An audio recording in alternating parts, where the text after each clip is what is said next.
இது ஏன் ஜாதகம். எனக்கு செவ்வாய் தசை நடந்தது.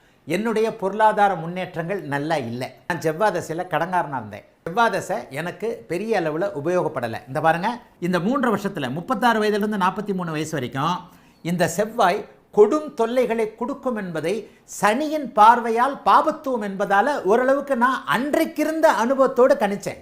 செவ்வாய் தசை நம்மளை சுற்றி விட போது. செவ்வாய் இத்தனைக்கும் பூர நட்சத்திரத்தில் உச்ச சுகனுடைய சாரத்தில் இருப்பார். சகோதரத்தில் விரயமா, சகோதரனே விரயமா என்கின்ற அமைப்பிற்கு நான் வேண்டுமென்றே தம்பியுடைய ஜாதகத்தை பார்க்குறேன். 3 தம்பிகளுடைய.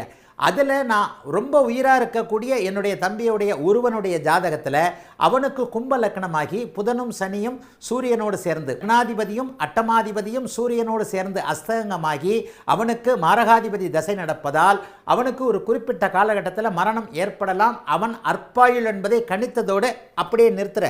அதுக்கு மேலே மனசை கழட்டி வச்சுட்டு ஜாதகம் பாருன்னு உங்களுக்கு போதிக்கக்கூடிய என்னால் அந்த இடத்துல மனசை கழட்டி வச்சுக்கிட்டு அதுக்கு மேலே கணிக்க முடியல. இப்போ பாருங்க, நான் சொன்ன அமைப்பை பாருங்க. செவ்வாய் பார்த்ததுனால எனக்கு என்ன, செவ்வாய் தசையில் கடன் வந்தது.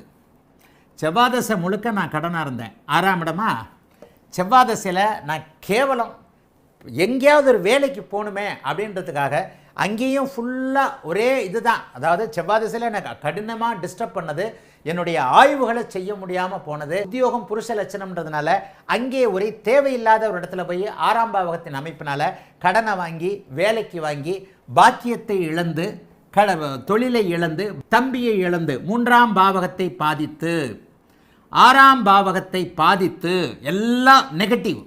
என்னுடைய முயற்சியை பாதித்து என்னுடைய புகழை கெடுத்து என்னுடைய தைரியத்தை கெடுத்து என்னுடைய தன்னம்பிக்கையை கெடுத்து இவ்வளவு 3ஆம் பாவகம். இவ்வளவு எனக்கு நடந்தது 36 வயசுலேருந்து 43 வயசு வரைக்கும்.